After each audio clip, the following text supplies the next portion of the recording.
नमस्कार दोस्तों, मेरा नाम योगेश राजपूत है। आप सबका स्वागत है एस्पिरेंट्स पॉइंट ऑफ व्यू में। आज Indian polity and constitution beyond M Laxmikanth series का 4th चैप्टर है ऑर्गेनाइजेशन ऑफ इंडियन पार्लियामेंट। तो जैसे इंडियन पार्लियामेंट ये चैप्टर काफ़ी बड़ा है एम लक्ष्मीकांत बुक में से, तो इसे सेक्शन वाइज में डिवाइड करके मैं वीडियोज़ बना रहा हूँ। तो आज के टॉपिक में हम क्या समझेंगे, तो सबसे पहले इंडियन पार्लियामेंट में कौन से एंटिटीज़ होती हैं। सेकेंड पॉइंट हम कंसीडर करेंगे कि राज्यसभा में कितनी सीट्स होती हैं, वो डिस्ट्रीब्यूट कैसे की गई हैं, उनके इलेक्शन में कौन वोट करता है, उनकी इलेक्शन प्रोसेस कौन सी यूज़ की जाती है। सिमिलरली हम लोकसभा के बारे में भी समझेंगे। तो स्टार्ट करते हैं। तो सबसे पहले इंडियन पार्लियामेंट में 3 एंटिटीज़ होती है। इंडियन पार्लियामेंट ये लेजिस्लेटिव ऑर्गन है और ये नेशन की हाईएस्ट लॉ मेकिंग बॉडी है। तो ये 3 एंटिटीज़ कौन होती हैं? सबसे पहले president, second Rajya Sabha, third Lok Sabha. तो जी हाँ, आपको ये ध्यान में रखना है कि प्रेसिडेंट भी पार्लियामेंट का हिस्सा होता है। तो ये पार्लियामेंट में लोकसभा या राज्यसभा का मेंबर नहीं होता, लेकिन विदाउट प्रेसिडेंट कोई भी बिल लॉ नहीं बन सकता। तो बहुत बार इस पॉइंट पे क्वेश्चन पूछा जाता है, तो आपको हमेशा ध्यान रखना है कि पार्लियामेंट में प्रेसिडेंट को भी आपको कंसिडर करना है। नेक्स्ट पॉइंट पे आते हैं राज्यसभा। तो राज्यसभा में 250 सीट्स फिक्स्ड है। इनमें से 12 सीट्स जो हैं ये नॉमिनेटेड मेंबर्स होते हैं जिन्हें प्रेसिडेंट नॉमिनेट करते हैं। नॉमिनेशन किनका होता है? तो प्रेसिडेंट के हिसाब से जो पर्सन पर्टिकुलर फील्ड में एक्सपर्ट है या फिर एमिनेंट पर्सनालिटी है, उन्हें राज्यसभा में एज ए मेंबर बनाया जाता है नॉमिनेशन के थ्रू। इसका एक रीज़न भी है। राज्यसभा ये हाउस ऑफ एल्डर्स कहा जाता है, हाउस ऑफ एक्सपीरियंस्ड पर्सन का कहा जाता है। यहाँ पे कुछ एक्सपर्ट्स लोग अगर अपने फील्ड के बैठते हैं तो जो लॉ मेकिंग प्रोसेस है उनमें उनका भी कंट्रीब्यूशन अच्छे से मिलता है। सेकेंड पॉइंट ये रहता है कि ये जो एक्सपर्ट्स है ये अपनी ऑलरेडी फील्ड में अच्छे से काम कर रहे हैं, तो ये इलेक्शन लड़ के लॉ मेकिंग प्रोसेस में नहीं आ सकते। इसी कारण कॉन्स्टिट्यूशन ने ये प्रोविज़न प्रोवाइड किया है सो दैट विदाउट इलेक्शन वो लोग भी लॉ मेकिंग प्रोसेस में अपना कंट्रीब्यूशन दे सके। सो 250 सीट्स में से 12 सीट्स तो ये हो गई। जो 238 सीट्स हैं ये इनडायरेक्टली इलेक्टेड पर्सन्स यहाँ पे आते हैं। यहाँ पे इनडायरेक्टली इलेक्टेड ये मैंने स्पेसिफिकली यूज़ इसलिए किया है क्योंकि इनके इलेक्शन में कॉमन सिटीजन्स डायरेक्ट वोट नहीं करते। तो ये 238 सीट्स जो हैं ये स्टेट से आती हैं, क्योंकि राज्यसभा स्टेट को सेंट्रल लेवल में रिप्रेजेंट करने वाला ये हाउस होता है, सो दैट जो भी लॉ बने वो फेडरल सिस्टम को बैलेंस करे, जो भी लॉ बने वो फेडरल सिस्टम के अनुसार बने, ये राज्यसभा का काम होता है। देन ये जो डिस्ट्रीब्यूशन है ये डिस्ट्रीब्यूशन पॉपुलेशन के बेसिस पे होता है।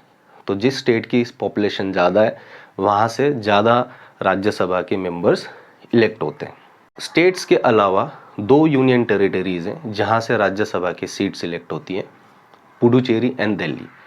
उसका रीज़न भी है क्योंकि ये 2 ही यूनियन टेरिटरीज़ हैं जिनके असेंबली है। ये डिस्ट्रीब्यूशन जो है ये कॉन्स्टिट्यूशन में 4th शेड्यूल में मेंशन की गई है। तो आपको ये फैक्ट ध्यान में रखना है क्योंकि बहुत बार डायरेक्ट क्वेश्चन पूछा जा सकता है कि 4th शेड्यूल में क्या है। तो राज्यसभा के सीट्स जो डिस्ट्रीब्यूट की हैं वो वहाँ पे मेंशन किया गया। देन समझते हैं कि राज्यसभा के जो मेंबर्स हैं इनमें इलेक्शन के वक्त वोट कौन करता है। स्टेट लेजिस्लेटिव असेंबली जो होती है हर स्टेट की, उसमें जो इलेक्टेड मेंबर होते हैं जिन्हें हम एमएलए कहते हैं, मेंबर ऑफ लेजिस्लेटिव असेंबली, वो लोग वोटिंग करते हैं। तो यहाँ पे 2 फैक्ट आपको ध्यान में रखने जिन पे क्वेश्चंस बन सकते हैं। एक कि राज्यसभा के इलेक्शन में कौन वोटिंग करते हैं, स्टेट लेजिस्लेटिव असेंबली के इलेक्टेड मेंबर वोटिंग करते हैं। ये इलेक्टेड मेंबर बहुत इंपॉर्टेंट पॉइंट है यहाँ पे, क्योंकि एक नॉमिनेटेड मेंबर भी होता है तो वो पार्टिसिपेट नहीं करता। देन जो वोटिंग प्रोसेस है और जिसे हम वोटिंग सिस्टम भी कह सकते हैं, जो राज्यसभा के इलेक्शन में फॉलो की जाती है वो है proportional representation by single transferable voting system. तो हम एक हाइपोथेटिकल सिचुएशन लेके इसे समझते हैं कि ये वोटिंग प्रोसेस काम कैसे करती है। तो कंसिडर कीजिए एक पर्टिकुलर स्टेट है, जैसे कि महाराष्ट्र स्टेट है, और इनमें 2 राज्यसभा के मेंबर्स इलेक्ट करने हैं। और यहाँ पे लेजिस्लेटिव असेंबली में 100 MLAs हैं। सो इलेक्शन कमीशन ने जब नॉमिनेशन के लिए अलाउड किया तो 4 लोग इलेक्शन के लिए खड़े हुए। तो अभी प्रोसेस कैसी होगी, तो ये जो इलेक्टेड मेंबर्स हैं असेंबली के 100 जो हमने कंसिडर किए हैं, ये वोट करेंगे।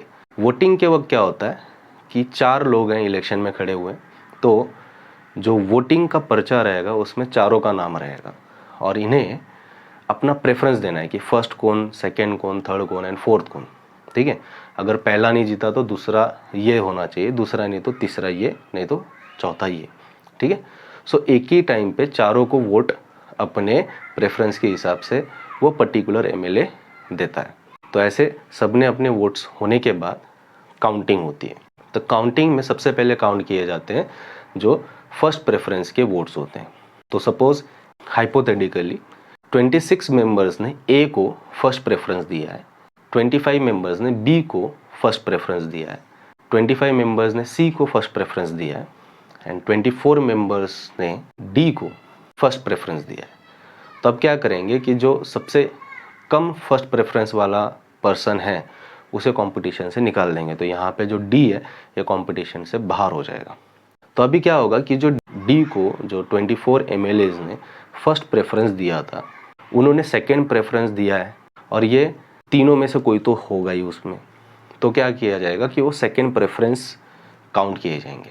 तो अभी 24 में से जस्ट कंसिडर कीजिए कि 5 ही लोग थे जिन्होंने A को सेकंड प्रेफरेंस दिया था, तो वो 5 और ऐड हो जाएंगे। सो पहले 26 थे तो 26 + 5 31। देन B को सेकंड प्रेफरेंसेस जो दिए थे वो 7 दिए थे, तो वो ऐड हो जाएगा 25 + 7 32। एंड 12 लोगों ने सेकंड प्रेफरेंस ये C को दिया था, तो यहाँ पे क्या हो जाएगा 25 + 12 37।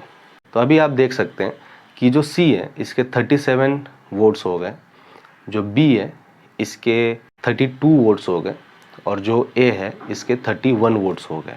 तो अभी यहाँ पे जिसको सबसे कम वोट्स मिले उसे कंपटीशन से निकाल दिया जाएगा। तो अभी जो 2 बचे हैं तो फिर 2 लोगों को तो भेजना ही था, तो ये 2 लोग इलेक्ट हो गए। तो इस तरीके से राज्यसभा का इलेक्शन होता है। तो अभी ये जो सिस्टम है proportional representation by single transferable voting system, ये क्यों यूज़ की जाती है? सबसे पहले तो 1 गो में मल्टीपल मेंबर्स इलेक्ट हो जाते हैं and second wastage of votes नहीं होते, क्योंकि जिस पर्सन ने जिसको फर्स्ट प्रेफरेंस दिया था और वो नहीं इलेक्ट हुआ तो उसका सेकंड प्रेफरेंस वाला बंदा का भी उसने वोट दे के रखा है, तो वेस्टेज ऑफ वोट्स नहीं होते। क्लियर हुआ? तो इस तरीके से राज्यसभा का इलेक्शन होता है। सो नेक्स्ट हम लोकसभा के बारे में समझते हैं। तो लोकसभा में 552 सीट्स होती हैं, जिनमें से जो 2 सीट्स है ये एंग्लो इंडियन कम्युनिटी के लिए रिजर्व रखती है, जिनमें प्रेसिडेंट उन्हें नॉमिनेट करता है। और जो 550 सीट्स हैं इन पे जनरल इलेक्शंस होते हैं। तो लोकसभा के इलेक्शन में जो मेंबर्स हैं उन्हें वोटिंग करने के लिए एडल्ट फ्रेंचाइज यूज़ की गई है इंडिया में, जिसमें 18 साल के ऊपर वाले जो सिटीजन्स हैं और जो एलिजिबल है वोटिंग के लिए, कोई पर्टिकुलर लॉ के अंडर में उन्हें डिनाई नहीं किया गया है, वो लोग वोटिंग करते हैं। तो यहाँ पे आपको एक पॉइंट ध्यान में रखना है कि पहले जो वोटिंग की एज थी ये 21 थी, उसे रिड्यूस करके 18 की गई 61st कॉन्स्टिट्यूशनल अमेंडमेंट एक्ट के द्वारा, जो 1988 में हुआ है। तो पॉलिटी को जब आप पढ़ते हो तो जो कॉन्स्टिट्यूशनल अमेंडमेंट एक्ट्स हैं तो इनका ईयर भी आप थोड़ा सा ध्यान में रखिएगा, क्योंकि इसका एक फ़ायदा भी होता है कि उस पर्टिकुलर ईयर में किनकी सरकार थी, तो उसके बेसिस पे आपको थोड़ा सा एग्जामिनेशन में हेल्प हो जाता है कि पर्टिकुलर कॉन्स्टिट्यूशनल अमेंडमेंट एक्ट इनके टाइम पे हुआ है और ये इस पीरियड में थे, तो आप एक नियर बाय गेस भी कर सकते हैं। तो एक जस्ट एडवाइस था, ठीक है। तो क्वेश्चन पूछा जाता है इसके ऊपर, तो आपको ये भी फैक्ट एक ध्यान में रखना है। देन लोकसभा के जो 550 सीट्स हैं ये all over the India divide की जाती है, जिन्हें हम कॉन्स्टिट्यूएंसीज भी कहते हैं। नॉर्मली कॉन्स्टिट्यूशन में ऐसा था कि हर सेंसस के बाद नंबर ऑफ सीट्स चेंज होनी चाहिए, सो दैट जो रिप्रेजेंटेशन है पर्टिकुलर पर्सन के रिप्रेजेंटेशन में कितनी पॉपुलेशन है वो मेंटेन रहे। लेकिन 42nd अमेंडमेंट एक्ट 1976 में ये जो सीट्स हैं इन्हें फ्रीज कर दिया गया और वहाँ पे 2 कंडीशन लगा दी। एक तो सीट्स भी नहीं बढ़ेंगी और अभी जो कॉन्स्टिट्यूएंसीज हैं वही रहेंगी, तो पॉपुलेशन माइग्रेशन के हिसाब से भी चेंज नहीं होगी। और रेफरेंस सेंसस रखा गया 1971 का। 2001 में 84th अमेंडमेंट एक्ट के द्वारा और एक्सटेंड कर दिया गया 2024 तक। तो अभी 2024 तक जो कॉन्स्टिट्यूएंसीज हैं 550 ही रहेंगी।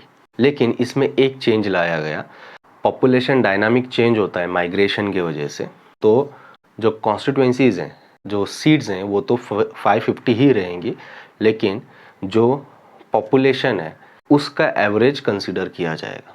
तो अभी फ़िलहाल ऐसा होता है कि हर सेंसस के बाद पॉपुलेशन रेशो चेक किया जाता है और कॉन्स्टिट्यूएंसीज उस हिसाब से चेंज होती है, लेकिन वो 550 ही रहनी चाहिए।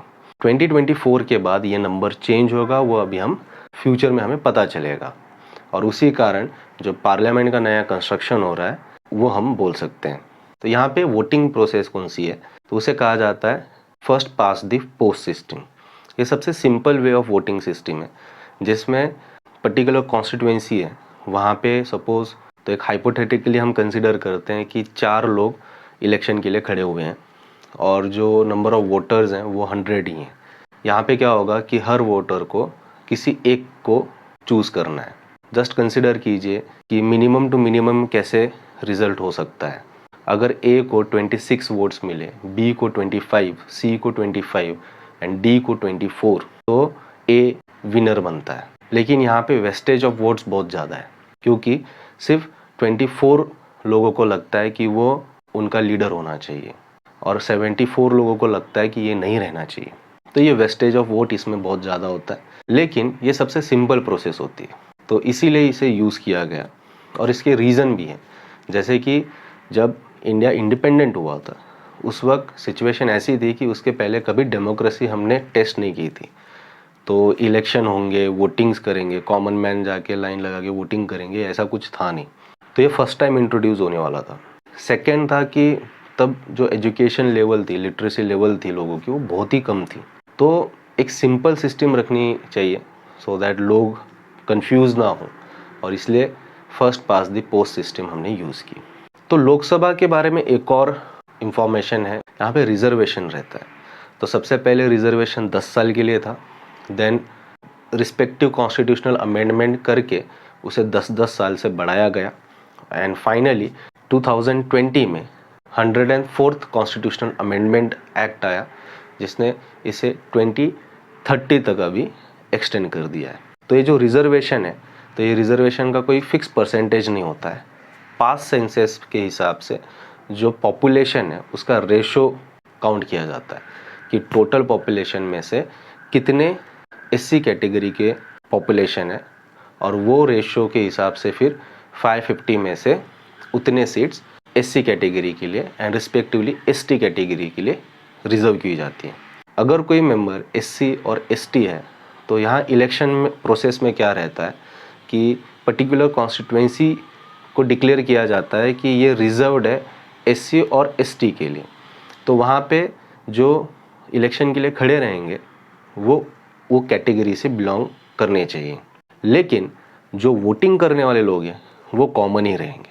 तो अभी जो 104th कॉन्स्टिट्यूशनल अमेंडमेंट एक्ट हुआ है, इसने रिजर्वेशन ये 2030 तक एक्सटेंड किया है। सेम टाइम एक और पॉइंट को एक्सटेंड किया जाता था, वो था एंग्लो इंडियन कम्युनिटी के नॉमिनेटेड मेंबर जो 2 होते हैं उन्हें रखने के लिए। लेकिन 2020 में जो अमेंडमेंट एक्ट हुआ 104th, इसमें एंग्लो इंडियन कम्युनिटी के लिए जो 2 सीट्स रिजर्व करके रखी थी एज ए नॉमिनेटेड मेंबर्स के थ्रू, वो प्रोविजन अब निकाल दिया है। तो आपको ये फैक्ट अभी ध्यान में रखना है कि लोकसभा में अभी नॉमिनेटेड मेंबर नहीं रहते। तो आज का टॉपिक यही ख़त्म होता है। नेक्स्ट टॉपिक हम लोकसभा एंड राज्यसभा के क्वालिफिकेशन डिस्क्वालिफिकेशन जो क्लॉजेज हैं, कॉन्स्टिट्यूशनल एंड नॉन कॉन्स्टिट्यूशनल, वो भी समझेंगे। तो एक क्वेश्चन मैं यहाँ पूछना चाहता हूँ, आई विल एक्सपेक्ट कि आप उसका आंसर कमेंट सेक्शन में मेंशन कीजिएगा कि जो वोटिंग राइट है ये कॉन्स्टिट्यूशनल राइट है, फंडामेंटल राइट है और लीगल राइट है। नेक्स्ट वीडियो में मैं इसका आंसर दूंगा। Thank you.